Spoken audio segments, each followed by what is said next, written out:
Hello friends, I am Nikhil Kumar Sukla and today I discuss about articles. How many articles is in Indian constitutions? So answer is 395. So पूरे के पूरे हमारे याद नहीं करने हैं।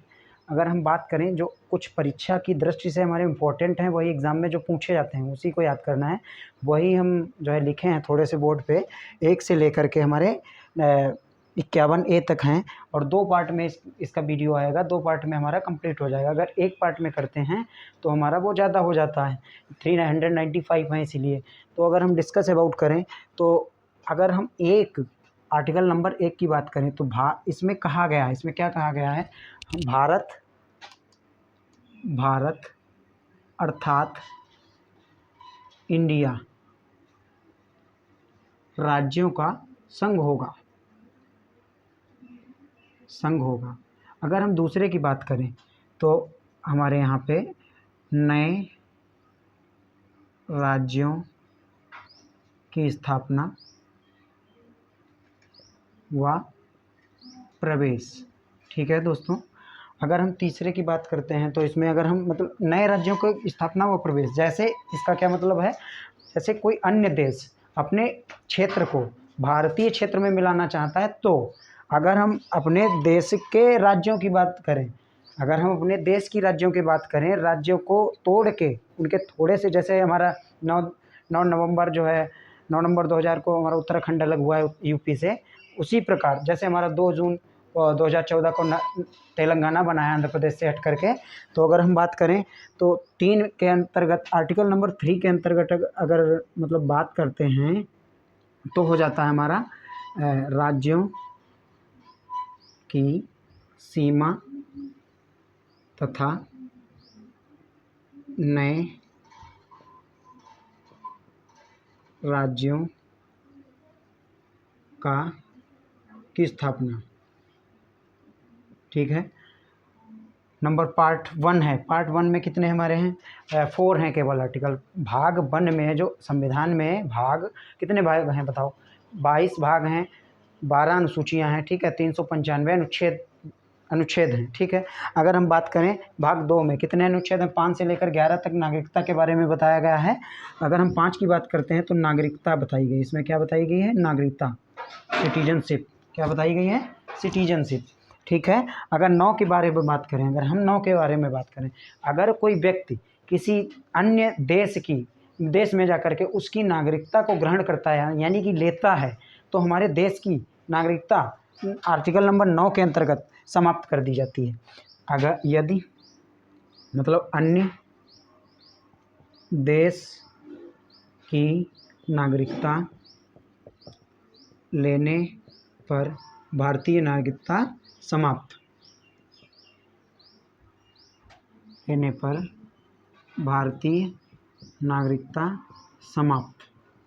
ठीक है। और आर्टिकल नंबर 11 में बताया गया है कि संसद पार्लियामेंट नागरिकता में संशोधन कर सकती है। तो संसद द्वारा नागरिकता में संशोधन।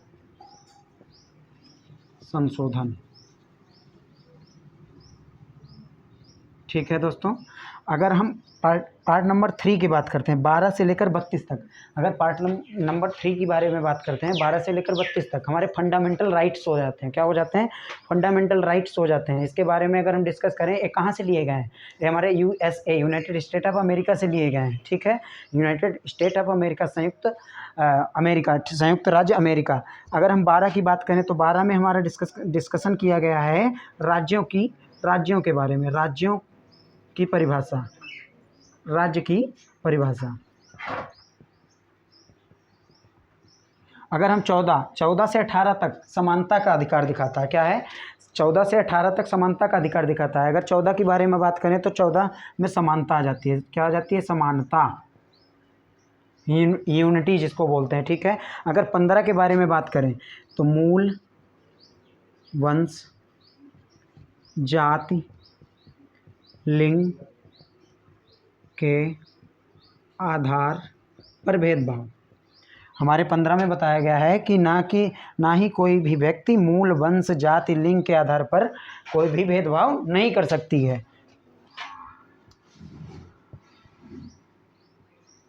ठीक है। अगर हम 16 की बात करें, 16 में दिखाया गया है हमारे लोक नियोजन के बारे में बताया गया है। अगर हम 17 की बात करते हैं, 17 आर्टिकल नंबर 17 की बात करें, अस्पृश्यता मतलब अस्पृश्यता का मतलब होता है छुआछूत को ख़त्म करता है। ये आर्टिकल हमारी छुआछूत को ख़त्म करता है, अस्पृश्यता। ठीक है। अगर 18 के बारे में बात करें, जैसे कोई पुरस्कार है, जैसे भारत रत्न हो गया, पद्म पुरस्कार के सिवा कोई भी अलावा कोई भी हमारी उपाधि धारण नहीं कर सकते हैं। ये हमारे आर्टिकल नंबर 18 में दिखाया गया। उपाधियों का अंत। ठीक है, अंत। अगर हम 19 के बारे में बात करें, आर्टिकल नंबर 19 के बारे में क्या बताया गया है, बताओ एक बार। आर्टिकल नंबर 19 के बारे में बताया गया है कि अभिव्यक्ति की स्वतंत्रता मतलब बोलने का अधिकार, अभिव्यक्ति की स्वतंत्रता। ठीक है। आर्टिकल नंबर 19 जो पार्ट 19 है, आर्टिकल नंबर 19 जो है उसके अंतर्गत 19A को जोड़ा गया है। जैसे इसमें क्या है, इसमें सूचना का अधिकार है। क्या है? सूचना का अधिकार। ठीक है, सूचना का अधिकार हो जाता है। अगर हम 21 के बारे में बात करें तो 21 सबसे मोस्ट इम्पॉर्टेंट है। आपातकाल भी लगता है तब भी 21 और 20 दिन नहीं हटाया जाता है। ठीक है, 21 और 20 हटाया नहीं जाता है, तो 21 एकदम very most important. Okay, most important तो हो जाएगा 21 में हो जाएगा जीवन जीने का अधिकार। जीवन का अधिकार इसी के अंतर्गत होता है हमारा इंटरनेट वाला अधिकार। ठीक है, इसी के पार्ट में हो जाता है इंटरनेट वाला अधिकार। ठीक है। अगर हम बात करें 24 की, अगर हम 21A की बात कर लेते हैं पहले। 21A की बात करें तो हमारा शिक्षा 14 वर्ष से कम आयु के बच्चों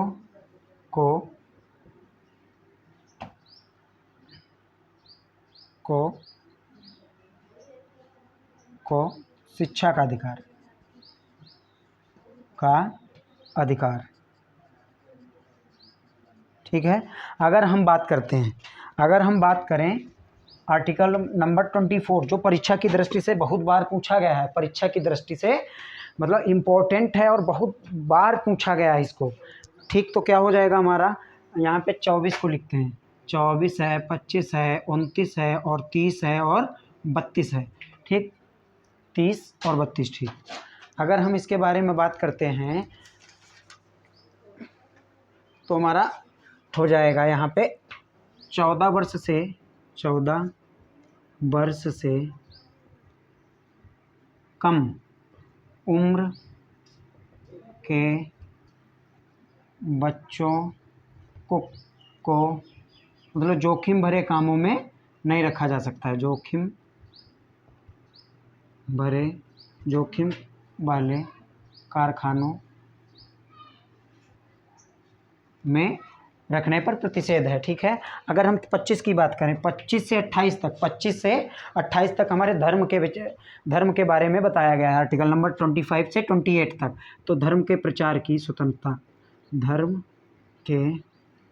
धर्म के प्रचार की स्वतंत्रता, यानी कि कोई भी व्यक्ति अपना, जैसे अगर मुस्लिम है तो अपना मुस्लिम धर्म, अगर हिंदू है तो हिंदू धर्म, अगर बात करें ईसाई है तो ईसाई धर्म अपना सकता है। कोई बाउंडेशन नहीं है कि नहीं तुमको यही धर्म अपनाना है। हिंदू हो तो अगर स्वेच्छा के अनुसार ही अपना सकते हैं अपने बस।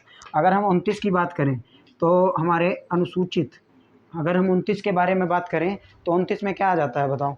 29 में अल्पसंख्यकों का संरक्षण है। अल्पसंख्यकों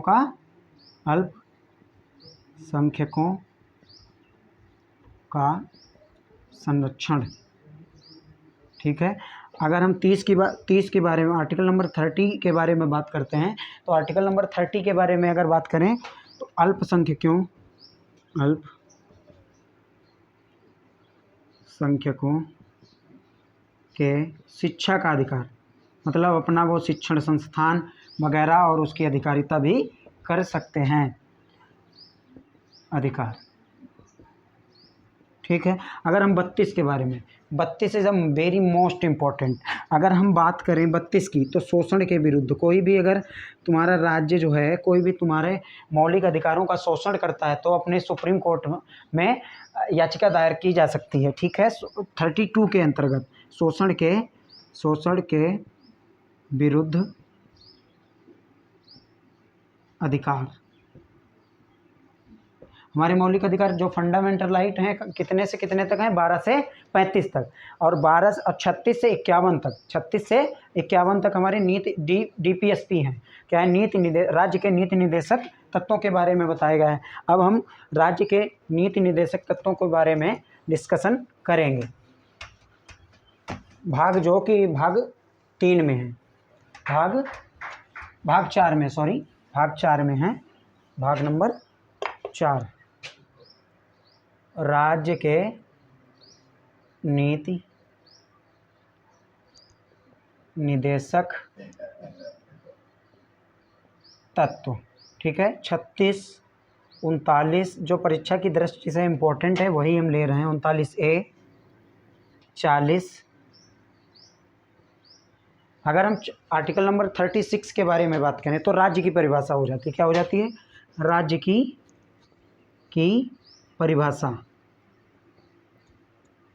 अगर हम आर्टिकल नंबर 39 के बारे में बात करते हैं, अगर 39 के बारे में बात करते हैं, 39 इतना इम्पोर्टेंट नहीं जितना कि 30A है, 39A है। तो इसमें अगर हम राज्य सरकार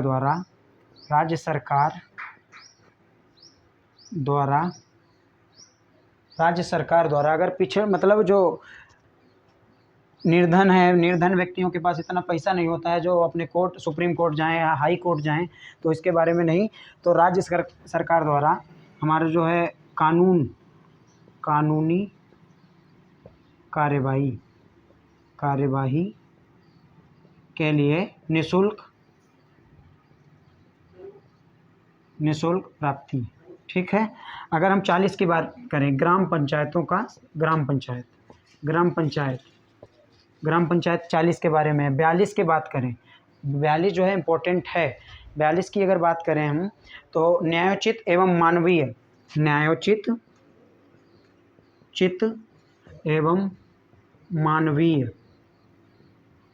मानवीय व मातृत्व का अधिकार। मातृत्व का क्या मतलब होता है? जैसे कोई भी लेडी हमारी रेलवे में है, ग्रुप डी में है, तो उसको जैसे प्रेग्नेंट है वो, तो 1 महीना या 2 महीने या 3 महीने पहले उसको छुट्टी दी जा सकती है। मतलब इसमें दिखाया गया है न्यायोचित, मतलब जितना काम करेगा व्यक्ति उतना ही उसको पूरा हर्जाना दिया जाना चाहिए। ठीक है। अगर हम 44 की बात करें तो समान सिविल संहिता के बारे में बताया गया है। अगर हम 48 की बात करें, 48A मोस्ट इम्पोर्टेंट है। 48A को बहुत बार पूछा गया है। 42वें संविधान संशोधन 1976 में जोड़ा गया था ये, और 48A के बारे में। तो 48 में है कृषि एवं पशुपालन। ठीक है। अगर 48 पर्यावरण एवं वन्य जीवों का संरक्षण। ओके, वन्य जीवों का संरक्षण। अगर हम 49 के बारे में बात करते हैं, 49 के बारे में बात करें, तो 49 में क्या है? 49 में है जैसे विश्व धरोहरें नहीं होती हैं जो मतलब यूनेस्को रखती है अपनी लिस्ट में, तो उनको जैसे ताजमहल है, लाल किला है, कुतुब मीनार है, अढ़ाई दिन का झोपड़ा है और धौलावीरा वगैरह। तो 49 में क्या हो जाएगा हमारा? राष्ट्रीय स्मारकों का संरक्षण। क्या हो जाएगा? राष्ट्रीय स्मारकों का संरक्षण। अगर हम बात करें 50 की, 50 आर्टिकल नंबर 50 में हो जाएगा कार्यपालिका का न्यायपालिका से पृथक्करण, न्यायपालिका से पृथक्करण। ठीक है, अगर 51 की बात करें, अगर हम एक बार स्क्रीनशॉट ले सकते हैं इसको।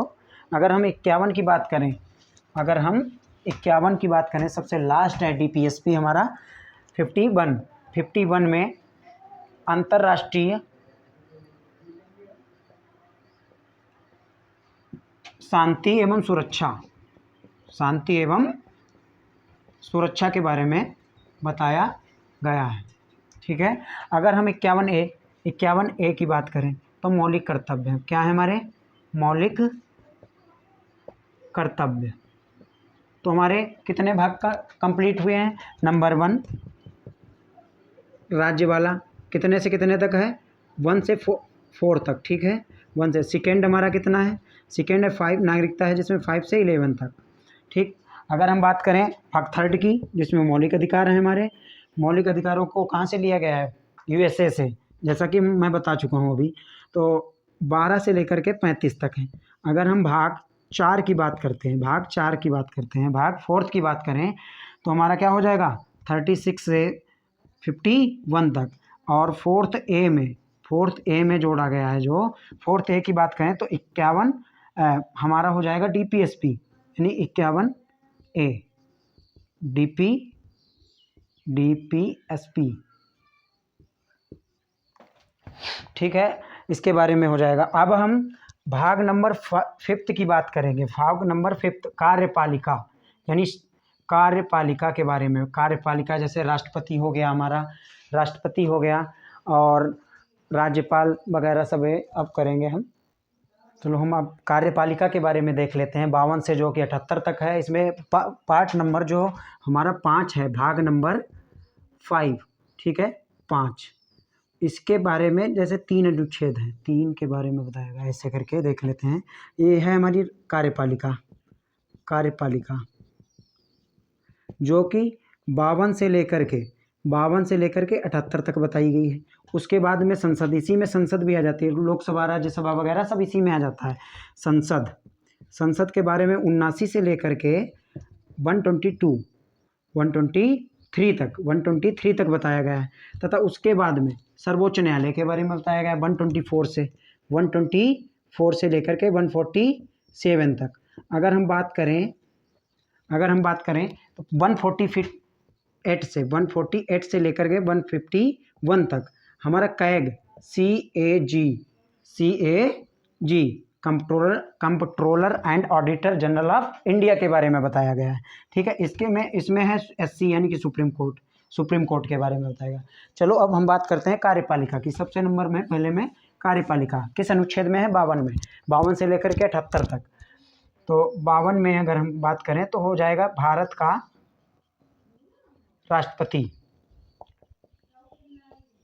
राष्ट्रपति हो जाएगा। ठीक है, फिर 54, 56, 58, 50, 60 जो इम्पोर्टेंट है वही ले रहे हैं, 63 वगैरह।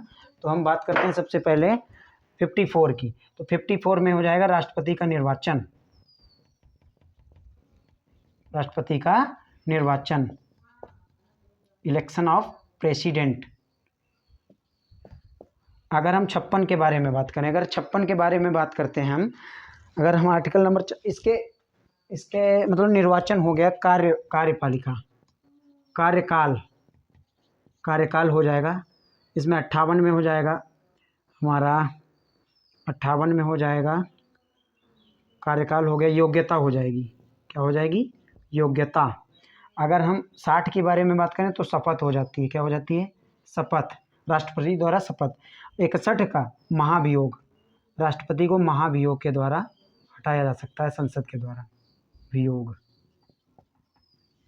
आर्टिकल नंबर इम्पोर्टेंट है 61। 63 में हमारा भारत में के लिए उपराष्ट्रपति के बारे में बताया गया।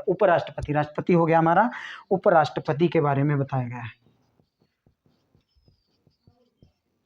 अगर हम 65 की बात करें, जब हमारे राष्ट्रपति का पद पे कोई भी व्यक्ति ना हो, मतलब राष्ट्रपति हमारा मौजूद ना हो, तब हमारा मतलब हमारे देश का जो है मुख्य नागरिक कौन होगा, उपराष्ट्रपति, यानी कि यदि राष्ट्रपति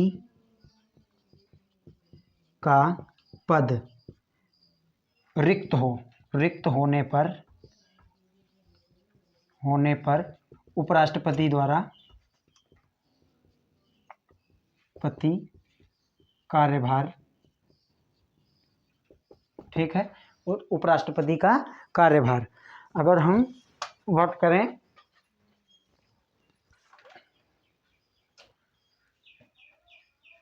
अगर हम बात करें 72 की, 72 में क्या है, राष्ट्रपति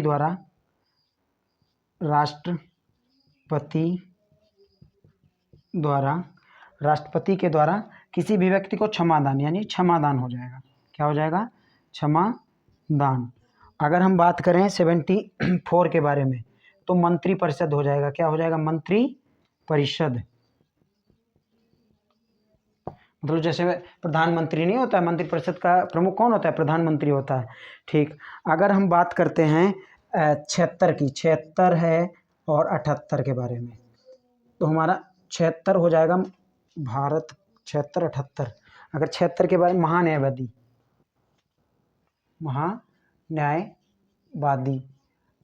78 की बात करें तो राष्ट्रपति को सूचना प्रधानमंत्री के द्वारा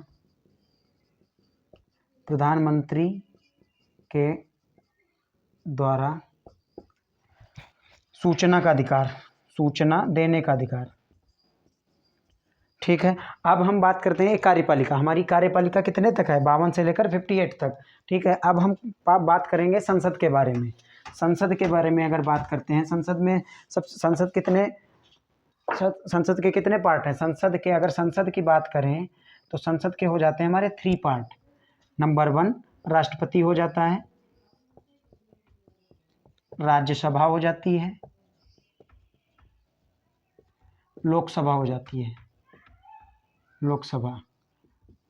इन सब के बारे में हम डिस्कस आज इस वीडियो में नहीं करेंगे, क्योंकि वीडियो लंबा होता हुआ जा रहा है। हम केवल आर्टिकल ही देखेंगे इस वीडियो में। आर्टिकल का ही हमारा वीडियो है।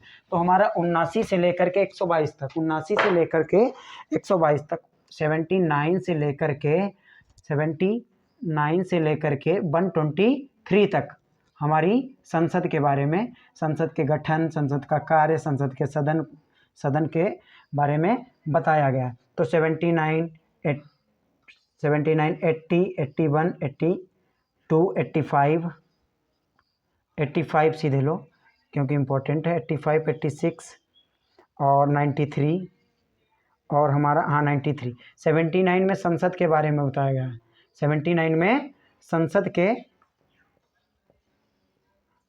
बारे में बताया गया है।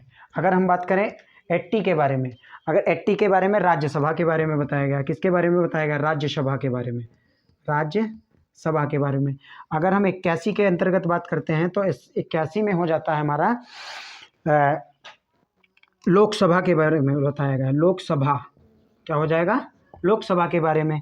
अगर हम 85 को बात करें, 85 की बात करते हैं, मतलब राष्ट्रपति के द्वारा लोकसभा को भंग करना 85 में बताया गया, जो कि परीक्षा की दृष्टि से बहुत बार पूछा गया है। इस पे स्टार बना लो। राष्ट्रपति द्वारा लोकसभा को भंग करना। ठीक है। अगर 86 के बारे में हम बात करें, 86 के बारे में अगर हम बात करते हैं तो हमारा 86 में क्या हो जाता है? राष्ट्रपति के द्वारा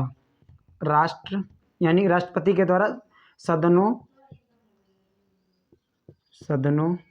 यानी कि दोनों सदनों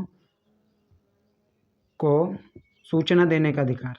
सूचना मतलब संबोधन व सूचना देने का अधिकार। अगर हम 87 की बात करते हैं तो 87 में हमारा राष्ट्रपति का संबोधन, राष्ट्रपति का हमारा विशेष संबोधन हो जाता है। बहुत गर्मी है यहाँ तो 87 के बारे में अगर हम बात करते हैं तो हमारा हो जाएगा राष्ट्रपति द्वारा विशेष संसद में विशेष संबोधन।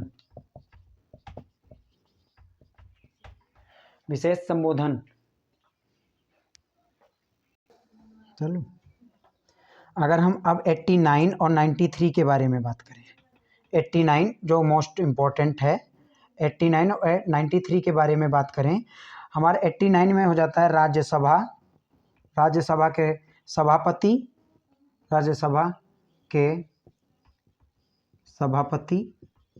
व उपसभापति। राज्यसभा का सभापति कौन होता है? हमारा उपराष्ट्रपति होता है, उपसभापति।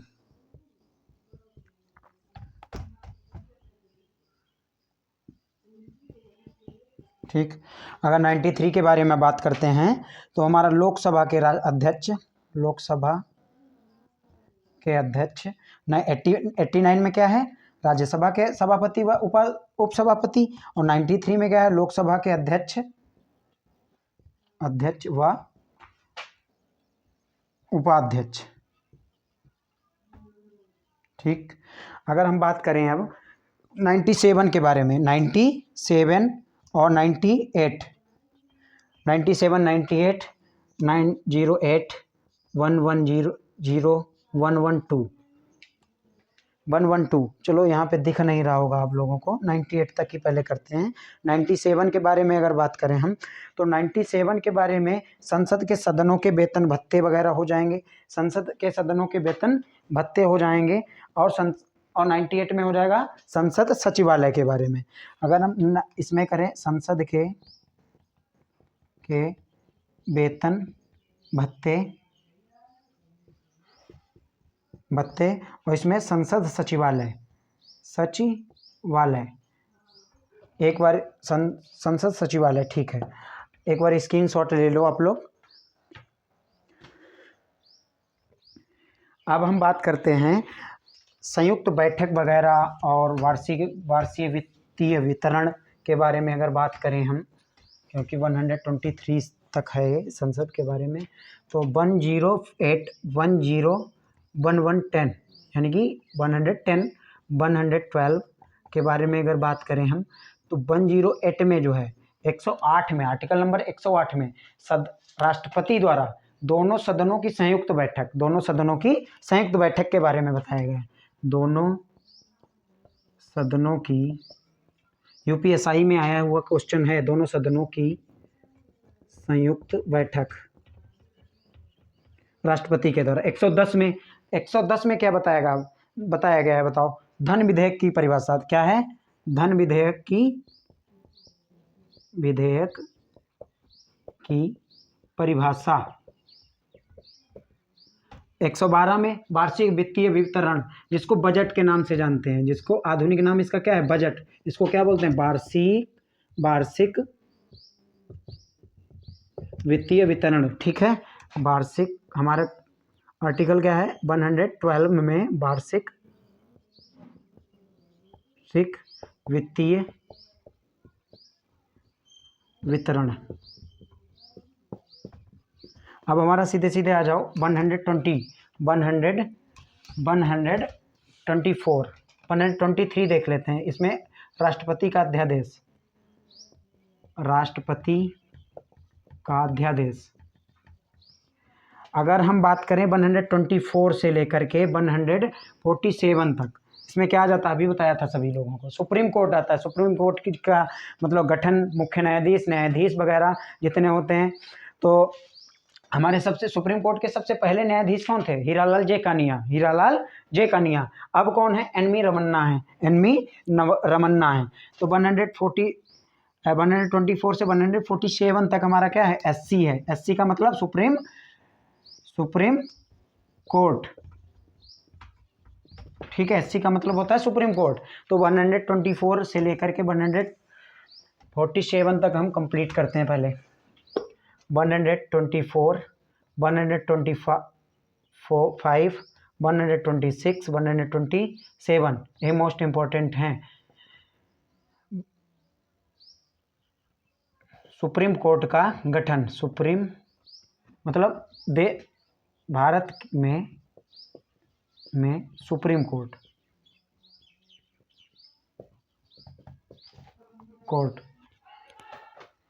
भारत में। अगर हम बात करें 124 में क्या हो जाएगा हमारा, भारत के लिए में उच्चतम न्यायालय क्या हो जाएगा, उच्चतम न्यायालय। ठीक। 124 अगर 124 के ए भाग में, इसका ए भाग है एन, इसमें मतलब राष्ट्रीय न्यायिक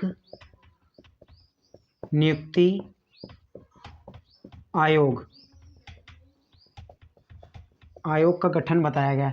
national justice appointment commission NJAC के बारे में बताया गया है। इसमें अगर बात करें 125 में तो मुख्य न्यायाधीशों के बारे में, मुख्य न्यायाधीश